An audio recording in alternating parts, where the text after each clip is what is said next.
नमस्कार साथियों, स्वागत है आपका ऑनलाइन स्टडी ग्रुप में।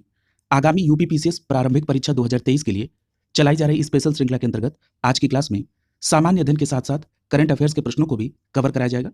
तो चलिए प्रारंभ करते हैं। आज के पहले प्रश्न में पूछा जा रहा है कि फ्रिंजेक्स 23 क्या है? तो याद रखिएगा, ये जो फ्रिंजेक्स 23 है, ये 7 और 8 मार्च 2023 को हुआ एक सैन्य अभ्यास है। फिर ये प्रश्न उठेगा किन देशों के बीच? तो याद रखिएगा, फ्रिंजेक्स 23 भारत और फ्रांसीसी सेना के बीच पहला सैन्य अभ्यास है। याद रखिएगा, ये जो फ्रिंजेक्स 23 है, इसका आयोजन पंगोडे सैन्य स्टेशन तिरुवनंतपुरम केरल में आयोजित हुआ। और अगर ये पूछा जाए कि फ्रिंजेक्स 23 की थीम क्या थी, तो आपका जवाब होगा मानवीय सहायता और विवादित वातावरण में आपदा राहत संचालन। क्लियर? अगला प्रश्न देखिए। अगला प्रश्न पूछा जा रहा है कि अंतर्राष्ट्रीय महिला दिवस कब मनाया गया? तो याद रखिएगा 8 मार्च को अंतर्राष्ट्रीय महिला दिवस मनाया गया। और अंतर्राष्ट्रीय महिला दिवस 2023 की थीम क्या थी? तो आपका जवाब होगा एम्ब्रेस इक्विटी। एम्ब्रेस इक्विटी के साथ अंतर्राष्ट्रीय महिला दिवस 8 मार्च 2023 को मनाया गया। अगला प्रश्न पूछा जा रहा है कि 23वें राष्ट्रमंडल विधि सम्मेलन का आयोजन कहां पर हुआ? तो आपका जवाब होगा गोवा में 23वें राष्ट्रमंडल विधि सम्मेलन का आयोजन किया गया। याद रखिएगा, यह आयोजन 5 से 9 मार्च 2023 के बीच हुआ। और इस 23वें राष्ट्रमंडल विधि सम्मेलन में 52 देशों के 500 प्रतिनिधियों ने पार्टिसिपेट किया। यहां पर क्रम आप जरूर याद रखेंगे। अगला प्रश्न देखिए। पूछा जा रहा है कि विश्व गुर्दा दिवस यानी वर्ल्ड किडनी डे कब मनाया गया? तो याद रखिएगा 9 मार्च को विश्व गुर्दा दिवस मनाया गया। और 9 मार्च विश्व गुर्दा दिवस 2023 की थीम क्या थी? तो आपका जवाब होगा सभी के लिए किडनी स्वास्थ्य, अप्रत्याशित के लिए तैयारी करना, कमजोर लोगों की सहायता करना। क्लियर?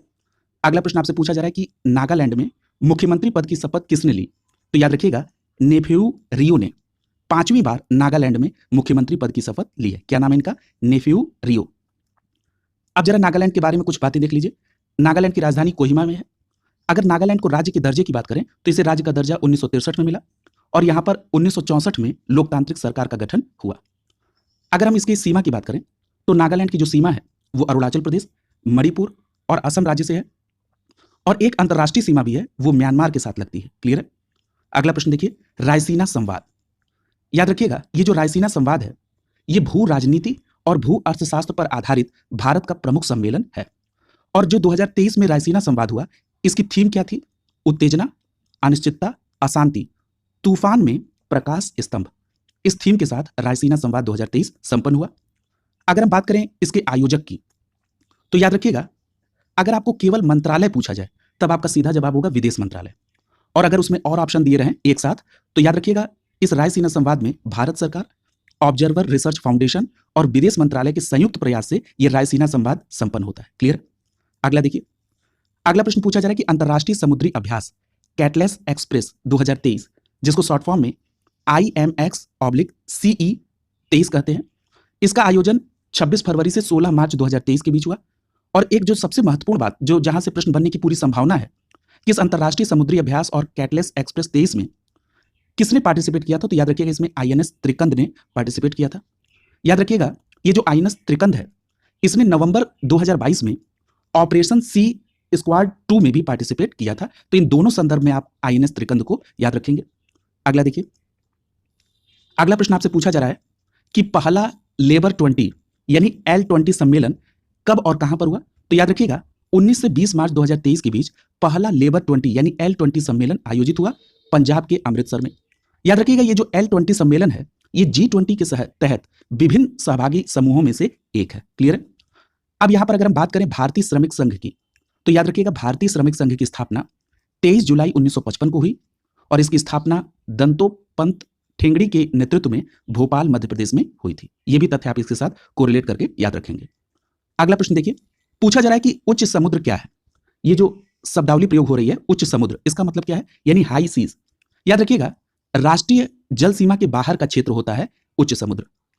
यानी कि हम ये कह सकते हैं कि ये जो उच्च समुद्र का क्षेत्र है, ये EEZ क्षेत्र से शुरू होता है। यानी EEZ के बाहर का सारा जो अंतरराष्ट्रीय क्षेत्र है वो उच्च समुद्र माना जाता है।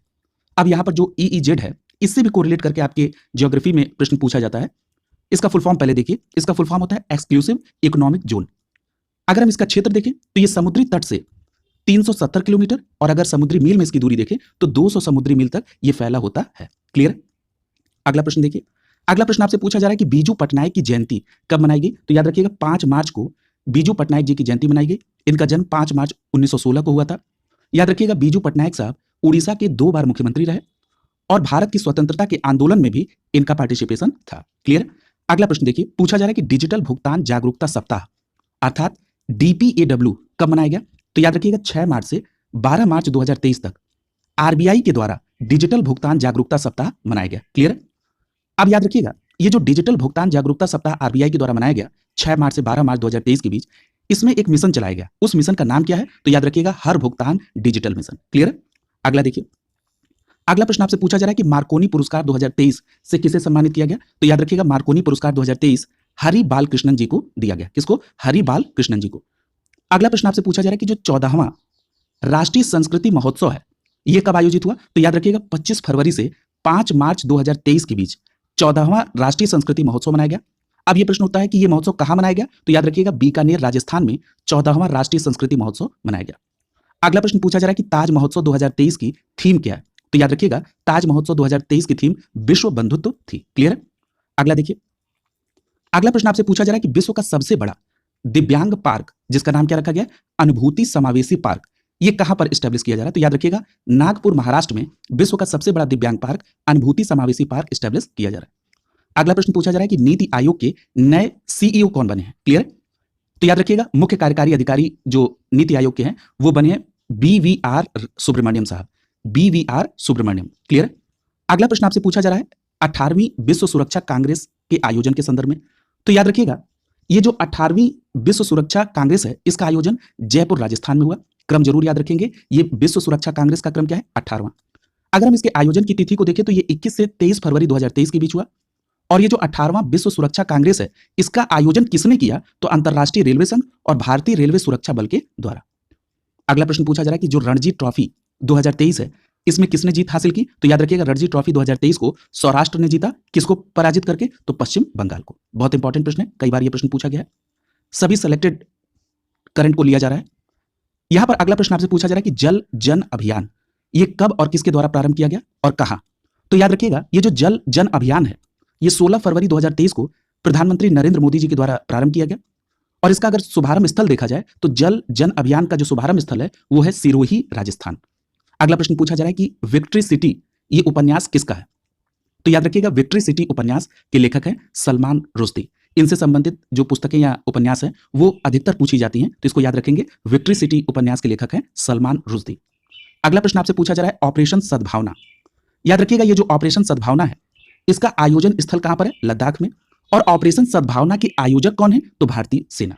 अगला प्रश्न पूछा जा रहा है कि जो आर्थिक सर्वेक्षण 2022-23 प्रस्तुत किया गया है, इस आर्थिक सर्वेक्षण में 2023-24 में भारत की आर्थिक विकास दर कितनी अनुमानित है? तो आपका जवाब होगा 6.5%। क्लियर है? कितनी है? 6.5%। अगला प्रश्न देखिए, पूछा जा रहा है कि एशिया का पहला फ्लोटिंग फेस्टिवल 2023 का प्रारंभ कहां हुआ? तो याद रखिएगा एशिया का पहला फ्लोटिंग फेस्टिवल 2023 का आयोजन प्रारंभ हुआ मंदसौर, मध्य प्रदेश में। कहां पर? मंदसौर, मध्य प्रदेश में। अगला प्रश्न देखिए, पूछा जा रहा है कि प्रोजेक्ट एलोरा का प्रारंभ किसके द्वारा किया गया? तो याद रखिएगा प्रोजेक्ट एलोरा का प्रारंभ माइक्रोसॉफ्ट के द्वारा किया गया। अब यह प्रश्न उठता है कि ये जो प्रोजेक्ट एलोरा है, इसके प्रारंभ करने का उद्देश्य क्या है? तो याद रखिएगा भारत की स्थानीय भाषाओं को डिजिटल क्षेत्र में बढ़ावा देना। क्लियर? भारत की स्थानीय भाषाओं को डिजिटल क्षेत्र में, ठीक है, यहां क्लर्कियल मिस्टेक है, डिजिटल लिख दिया गया है, डिजिटल क्षेत्र में बढ़ावा देना। अगला प्रश्न देखिए, पूछा जा रहा है कि सुल्तान जोहोर, कई जगह आपको ये सुल्तान जोहार लिखा रहेगा, तो इंग्लिश में ये लिखा हुआ सुल्तान जोहोर, ये हॉकी कप 2022 कहां पर आयोजित हुआ? तो याद रखिएगा सुल्तान जोहोर हॉकी विश्व कप मलेशिया में आयोजित हुआ। और इसमें कौन सी टीम विजेता रही? तो याद रखिएगा भारतीय जूनियर हॉकी टीम ने ऑस्ट्रेलिया की टीम को पराजित करके सुल्तान जोहोर हॉकी कप 2022 को जीता है। अगला प्रश्न आपसे पूछा जा रहा है संयुक्त राष्ट्र के 28वें जलवायु परिवर्तन सम्मेलन अर्थात COP28 के बारे में। याद रखिएगा ये जो COP28 है, इसका आयोजन 30 नवंबर से 12 दिसंबर 2023 तक दुबई, UAE में संपन्न होगा। बहुत इंपॉर्टेंट है, याद रखेंगे COP28 का आयोजन 30 नवंबर से 12 दिसंबर 2023 के बीच दुबई, UAE में संपन्न होगा। अब इस COP28 के लिए अध्यक्ष भी नामित हो चुके हैं, तो याद रखिएगा COP28 के लिए अध्यक्ष हैं सुल्तान अहमद अल जाबेर। क्या नाम है? सुल्तान अहमद अल जाबेर। क्लियर? ये बहुत बड़ी वहां की एक तेल कंपनी के मालिक भी हैं। अगला प्रश्न देखिए, पूछा जा रहा है कि COP27 का आयोजन कहां होगा, कहां हुआ? तो याद रखिएगा 6 से 8 नवंबर 2022 के बीच मिस्र के शर्म अल शेख में COP27 का आयोजन किया गया। क्लियर? अगर आयोजक पूछा जाए कौन था, तो याद रखिएगा बॉन, जर्मनी में स्थित जलवायु परिवर्तन पर संयुक्त राष्ट्र फ्रेमवर्क कन्वेंशन अर्थात UNFCCC के द्वारा इसका आयोजन किया गया।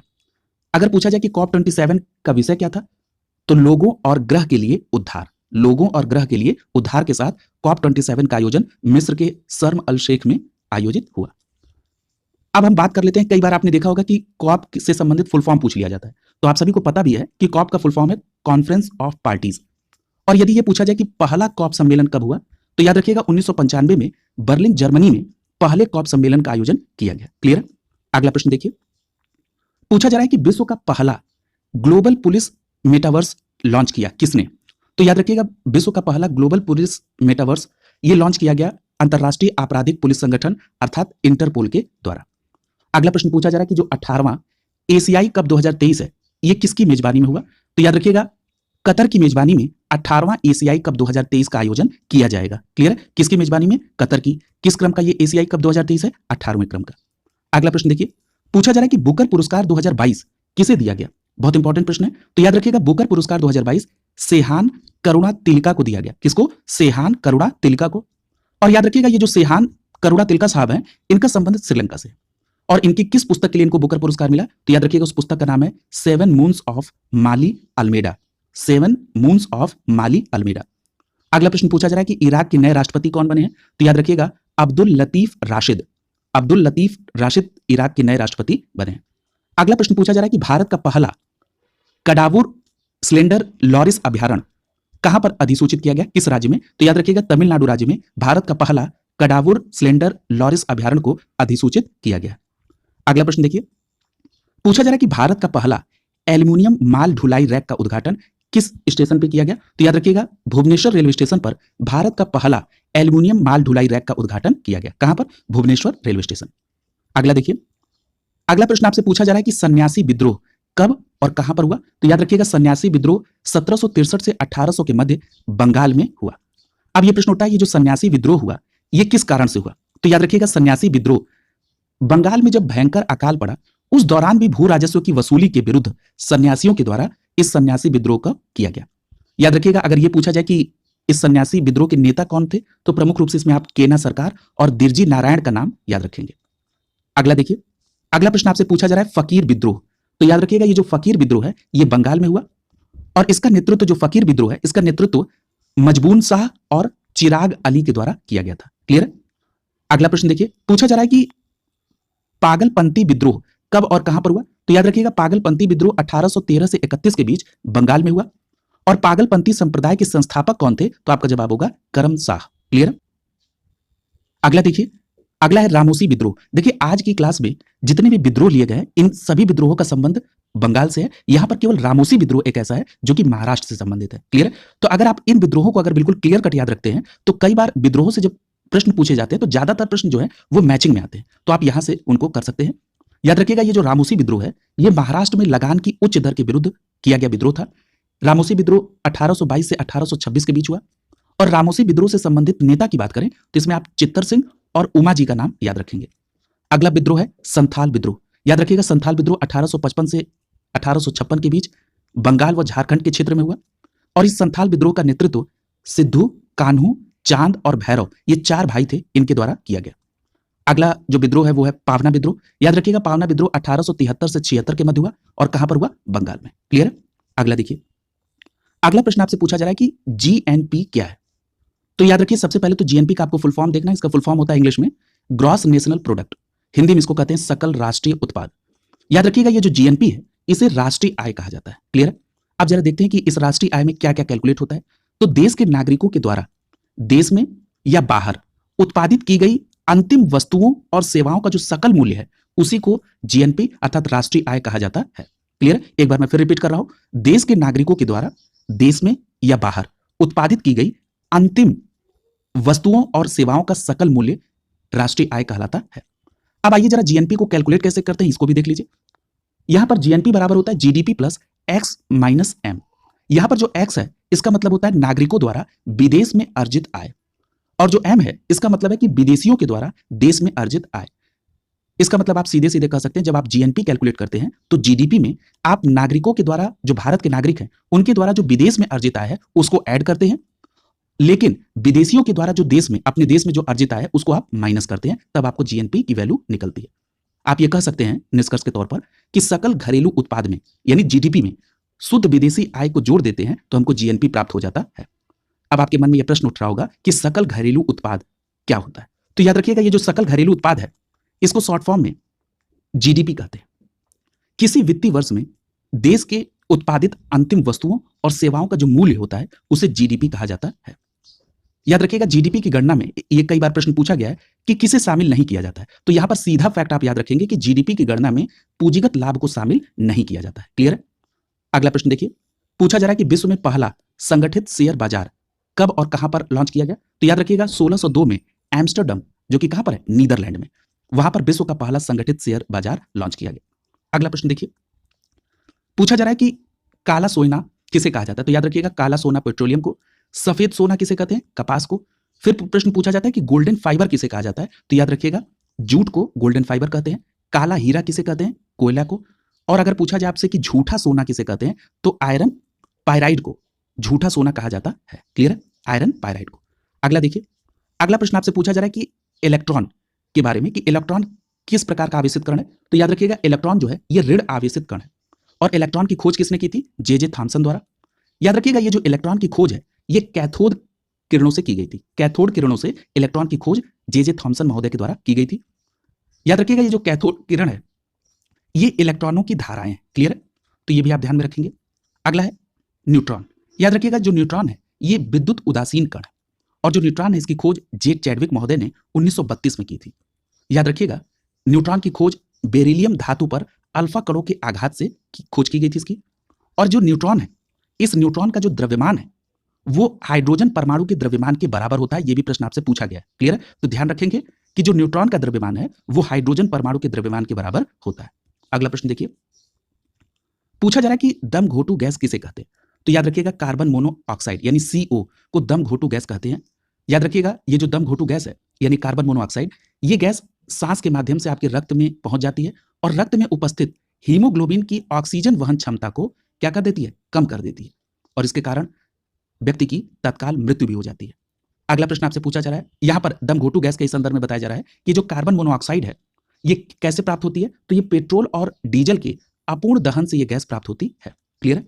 अगला प्रश्न देखिए, अगला प्रश्न आपसे पूछा जा रहा है कि ट्रक फार्मिंग, एक शब्द यूज किया जा रहा है ट्रक फार्मिंग, ये किससे संबंधित है। तो याद रखिएगा, सब्जियों की जो वाणिज्यिक खेती है उससे संबंधित है ट्रक फार्मिंग। आपको पता है कि जो सब्जियां होती हैं वो जल्दी खराब हो जाती हैं, तो इसलिए उनको ट्रकों के माध्यम से जल्दी मंडी में ट्रांसपोर्ट करा दिया जाता है। तो इसी संदर्भ में जो शब्द का प्रयोग किया गया वो किया गया ट्रक फार्मिंग। क्लियर? अगला जो प्रश्न आपसे पूछा जा रहा है वो उत्तर वैदिक काल की जो उस समय की व्यवस्था थी उससे कोरिलेट करके। तो यहां पर सबसे पहले ये जान लीजिएगा कि उत्तर वैदिक काल में ही मनुष्य के संपूर्ण जीवन को 4 आश्रमों में बांटा गया। ये सभी आप जानते भी हैं। याद रखिएगा कि उत्तर वैदिक काल में गोत्र प्रथा स्थापित हुई थी। क्लियर है? याद रखिएगा, अगर पूछा जाए कि यहां पर जो वर्ण थे क्या वो सभी समान थे, तो ऐसा नहीं था। जो चतुर्थ वर्ण शूद्र थे उन्हें उपनयन संस्कार से वंचित कर दिया गया और वे गायत्री मंत्र का उच्चारण भी नहीं कर सकते थे इस उत्तर वैदिक काल में। क्लियर? तो यानी यहां पर उत्तर वैदिक काल में जो चारों वर्ण थे उनमें समानता नहीं थी। अगला देखिए, अगला प्रश्न आपसे पूछा जा रहा है कि स्टैलेग्माइट क्या है। तो याद रखिएगा, ये जो स्टैलेग्माइट है ये एक निक्षेपण स्थल रूप है। अब इस स्टैलेग्माइट का निर्माण कैसे होता है। तो याद रखिएगा, कंदराओं की छत से जो फर्श पर टपकने वाला चूना निर्मित जल है इससे एक स्तंभ रूपी संरचना बनती है। इसी स्तंभ रूपी संरचना को स्टैलेग्माइट कहा जाता है। यानी कंदराओं की छत से फर्श पर टपकने वाले चूना निर्मित जल से निर्मित स्तंभ को ही क्या कहते हैं, स्टैलेग्माइट कहा जाता है। सीधा प्रश्न आपके यहां पूछा गया है। अगला प्रश्न आपसे पूछा जा रहा है कि लैपीज क्या होता है। तो याद रखिएगा, घुलन की क्रिया द्वारा निर्मित सतह के अत्यधिक उबड़ खाबड़ वाले ऊपरी भाग को लैपीज कहा जाता है। क्लियर? अगला प्रश्न पूछा जा रहा है कि घोल रंध्र क्या होता है। तो याद रखिएगा, घोल रंध्र चूने की चट्टानों वाले प्रदेशों में घुलन की क्रिया के द्वारा जब सतह पर अनेक छोटे छोटे छिद्रों का विकास होता है तो इन्हीं छोटे छोटे छिद्रों को घोल रंध्र कहा जाता है। क्लियर? चूने की चट्टानों वाले प्रदेशों में घुलन की क्रिया के द्वारा जब सतह पर अनेक छोटे छोटे छिद्रों का विकास होता है तो इन्हें घोल रंध्र कहा जाता है। क्लियर? अगला देखिए, अगला प्रश्न पूछा जा रहा है कि अंतरराष्ट्रीय श्रम संगठन अर्थात ILO की स्थापना कब हुई। तो याद रखिएगा, अंतरराष्ट्रीय श्रम संगठन की स्थापना 1919 में वर्साय संधि के द्वारा की गई और ये जो अंतरराष्ट्रीय श्रम संगठन है इसका जो मुख्यालय है वो जेनेवा स्विट्जरलैंड में है। क्लियर? याद रखिएगा, अंतरराष्ट्रीय श्रम संगठन अर्थात ILO 1946 में संयुक्त राष्ट्र से संबद्ध पहली एजेंसी बनी। और ये जो अंतर्राष्ट्रीय श्रम संगठन है, इसे 1969 में यानी 1969 में शांति का नोबेल पुरस्कार मिला। अगला प्रश्न देखिए। अगले प्रश्न में पूछा जा रहा है कि जो अमृतसर में G20 कार्यक्रम का आयोजन किया गया, ये किसके सहयोग से संपन्न हुआ? तो याद रखिएगा, इसमें सहयोग किया था IIT रोपड़ ने। क्लियर है? और ये जो G20 का कार्यक्रम अमृतसर में हुआ, इसकी थीम क्या थी? तो इसकी थीम थी सहयोग के माध्यम से अनुसंधान और नवाचार को मजबूत करना। क्लियर है? यानी सहयोग के माध्यम से अनुसंधान और नवाचार को मजबूत करना। अगला देखिए। अगला प्रश्न आपसे पूछा जा रहा है कि सबसे अधिक स्थायी पारिस्थितिकी तंत्र क्या होती है? तो याद रखिएगा, जो सागरी तंत्र है यानी जो महासागर है, वो सबसे अधिक स्थायी पारिस्थितिक तंत्र का उदाहरण है। क्लियर है? ये भी प्रश्न बहुत बार पूछा है। अगला प्रश्न पूछा जा रहा है कि जो इंटरनेशनल बिग कैट अलायंस है, जिसको शॉर्ट फॉर्म में IBCA कहा जाता है, ये किससे संबंधित है? तो याद रखिएगा, ये जो इंटरनेशनल बिग कैट अलायंस है, जिसको शॉर्ट फॉर्म में अभी आप कह रहे हैं IBCA, ये एक प्रस्तावित अलायंस है। क्लियर है? और इस अलायंस के माध्यम से 7 प्रमुख, जिसमें क्या क्या आते हैं? बाघ, शेर, चीता, हिम तेंदुए, प्यूमा, जगुआर, इन 7 की सुरक्षा और संरक्षण के लिए इस संगठन का निर्माण किया जा रहा है, जिसका नाम है IBCA। और इसका फुल फॉर्म क्या है? तो इसका फुल फॉर्म है इंटरनेशनल बिग कैट अलायंस। और याद रखिएगा, इसके गठबंधन के लिए जो प्रस्ताव है, वो भारत की तरफ से रखा गया। अगला प्रश्न देखिए। अगला प्रश्न आपसे पूछा जा रहा है कि सर्वोच्च न्यायालय अर्थात सुप्रीम कोर्ट की विवेकाधीन शक्ति किस अनुच्छेद में वर्णित है? तो याद रखिएगा, अनुच्छेद 142 सर्वोच्च न्यायालय को विवेकाधीन शक्ति प्रदान करता है। और सर्वोच्च न्यायालय की जो विवेकाधीन शक्ति है, ये पूर्ण न्याय दिलाने में मददगार होती है। क्लियर? अगले प्रश्न में नागालैंड के प्रमुख संरक्षित क्षेत्र के बारे में दिया गया है। याद रखिएगा, नागालैंड में ही इंतानकी राष्ट्रीय उद्यान है, नागालैंड में पुलिबज्जे वन्यजीव अभयारण्य है, नागालैंड में सिंगफन वन्यजीव अभयारण्य है, और फकीम वन्यजीव अभयारण्य, ये भी नागालैंड में है। तो इन चारों को आप ध्यान रखेंगे, इन चारों संरक्षित क्षेत्र का संबंध नागालैंड से है। क्लियर है? अगला देखिए। अगला प्रश्न पूछा जा रहा है कि लॉर्ड कैनिंग के संदर्भ में। तो याद रखिएगा, लॉर्ड कैनिंग का संबंध किस किस समय में रहा? तो याद रखिएगा, लॉर्ड कैनिंग 1857 के विद्रोह के समय गवर्नर जनरल था। 1858 में लॉर्ड कैनिंग भारत का पहला वायसराय बना। और लॉर्ड कैनिंग के ही शासनकाल में भारतीय परिषद अधिनियम 1861 पारित हुआ। और इस भारतीय परिषद अधिनियम 1861 से भारत में पोर्टफोलियो प्रणाली की शुरुआत हुई। याद रखिएगा, ये जो व्यक्तिगत सिद्धांत वापस लिया गया, ये भी लॉर्ड कैनिंग के ही समय में। और आपको पता है कि यही व्यक्तिगत सिद्धांत रिस्पॉन्सिबल भी था 1857 के संघर्ष के लिए। अगर हम बात करें भारतीय दंड संहिता 1858 की, तो ये भी लॉर्ड कैनिंग के ही समय में आया। और भारतीय उच्च न्यायालय अधिनियम का जो अधिनियमन है, वो भी लॉर्ड कैनिंग के ही समय में हुआ। क्लियर है? तो ये सभी घटनाएं आप लॉर्ड कैनिंग से कोरिलेट करके याद रखेंगे। अगला प्रश्न आपसे पूछा जा रहा है कि बोर्नियो द्वीप के संदर्भ में। तो याद रख लीजिएगा कि विश्व का तीसरा और एशिया का सबसे बड़ा द्वीप है। क्या नाम है? बोर्नियो द्वीप। क्लियर है? अब ये प्रश्न उठता है कि जो बोर्नियो द्वीप है, इसका विस्तार कितने देशों में? तो याद रख लीजिएगा कि बोर्नियो द्वीप 3 देशों में बटा है। किसमें किसमें? इंडोनेशिया में। और एक बात और याद रखिएगा कि जो बोर्नियो द्वीप का 73% हिस्सा है, वो इंडोनेशिया में है। उसके बाद मलेशिया और उसके बाद ब्रुनई, यानी इंडोनेशिया, मलेशिया और ब्रुनई देशों में ये बोर्नियो द्वीप बटा है। क्लियर है? अगला प्रश्न देखिए। पूछा जा रहा है कि द ओरिजिन ऑफ लाइफ के लेखक कौन है? यानी द ओरिजिन ऑफ लाइफ एक पुस्तक का नाम है, और इसके लेखक कौन है? तो याद रखिएगा, इसके लेखक का नाम है ओपेरिन। याद रखिएगा, इस पुस्तक के अनुसार जीवन की जो उत्पत्ति है, वो रासायनिक पदार्थों से हुई है, ऐसा बताया गया है। और इस सिद्धांत को क्या नाम दिया गया? इस सिद्धांत का नाम रखा गया है रासायनिक संश्लेषणवाद। क्लियर? तो याद रखिएगा, रासायनिक संश्लेषणवाद का संबंध ओपेरिन की पुस्तक में वर्णित द ओरिजिन ऑफ लाइफ, जिसका नाम है, उसमें वर्णित सिद्धांतों के अनुसार इसका नाम रखा गया, जिसमें बताया गया कि जीवन की उत्पत्ति रासायनिक पदार्थों से हुई है। क्लियर है? अगला प्रश्न देखिए। पूछा जा रहा है कि पृथ्वी पर सबसे अधिक मात्रा में पाए जाने वाला तत्व कौन सा है? तो याद रखिएगा, पृथ्वी पर सबसे अधिक मात्रा में पाए जाने वाला तत्व है ऑक्सीजन। देखिए, यहां पर कंफ्यूजन में कई बार प्रश्न गलत हो जाते हैं आप लोगों से, लेकिन इसको ध्यान से समझेंगे कि पृथ्वी पर सबसे अधिक मात्रा में पाए जाने वाला अगर तत्व पूछा जाएगा, तो आपका जवाब होगा ऑक्सीजन। और अगर यह प्रश्न पूछा जाए कि पृथ्वी पर सबसे अधिक मात्रा में पाए जाने वाला धातु तत्व क्या है, तब आपका जवाब होगा एल्यूमिनियम। क्लियर? अगला प्रश्न देखिए। पूछा जा रहा है कि लैंगर हैंस की जो कोशिकाएं हैं, इनसे स्रावित होने वाले पदार्थ से संबंधित। जैसे अगर हम बात कर लें अल्फा कोशिकाओं की, तो याद रखिएगा, अल्फा कोशिकाओं से क्या स्रावित होता है? ग्लूकेगॉन। अगर हम बीटा कोशिकाओं की बात करें, तो बीटा कोशिकाओं से इंसुलिन और एमाइलिन। और इंसुलिन के संदर्भ में तो आपको पता है कि इंसुलिन की कमी हो जाने से आपको डायबिटीज रोग हो जाता है, कमी से, ज्यादा होने से नहीं। ये भी प्रश्न कई बार कंफ्यूज किया है लोगों को, तो इसको ध्यान रखेंगे। लैंगरहैंस की कोशिका कौन सी कोशिका? बीटा कोशिका से इंसुलिन का स्रावण होता है, इंसुलिन की कमी होने से डायबिटीज रोग हो जाता है। अगला है गामा कोशिकाएं। ये जो गामा कोशिकाएं, इनसे अग्नाशयी पॉलीपेप्टाइड का स्रावण। अगला है डेल्टा कोशिकाएं। डेल्टा कोशिकाओं से सोमैटोस्टेटिन का स्रावण। और एस्पिलॉन से एंग्रेलिन का स्रावण होता है। क्लियर है? इसे भी याद रखेंगे। अगला देखिए। अगला प्रश्न आपसे पूछा जा रहा है कि आंख में आने वाली प्रकाश कि जो मात्रा है इसका नियंत्रण किसके द्वारा किया जाता है? तो याद रखेंगे आंख में जो आने वाले प्रकाश है उसकी मात्रा का जो नियंत्रण है वो आइरिस के द्वारा किया जाता है। क्लियर है? अगला प्रश्न आपसे पूछा जा रहा है सोमैटोट्रोपिन हार्मोन के बारे में। तो याद रखिएगा सोमैटोट्रोपिन हार्मोन का स्रावण पीयूष ग्रंथि के द्वारा होता है। ये एक वृद्धि हार्मोन है। इसकी कमी अगर हो जाती है तो व्यक्ति बौना हो जाता है, यानी बौनापन की समस्या आ जाती है। और सोमैटोट्रोपिन हार्मोन अगर अधिक हो जाए तो भीमकायता रोग हो जाता है। क्लियर? तो इसको भी आप ध्यान में रखेंगे। इस प्रकार आज की क्लास यहीं कंप्लीट होती है। अगली क्लास में कुछ नए प्रश्नों के साथ मुलाकात होगी। शुभकामनाओं के साथ आप सभी का बहुत बहुत धन्यवाद।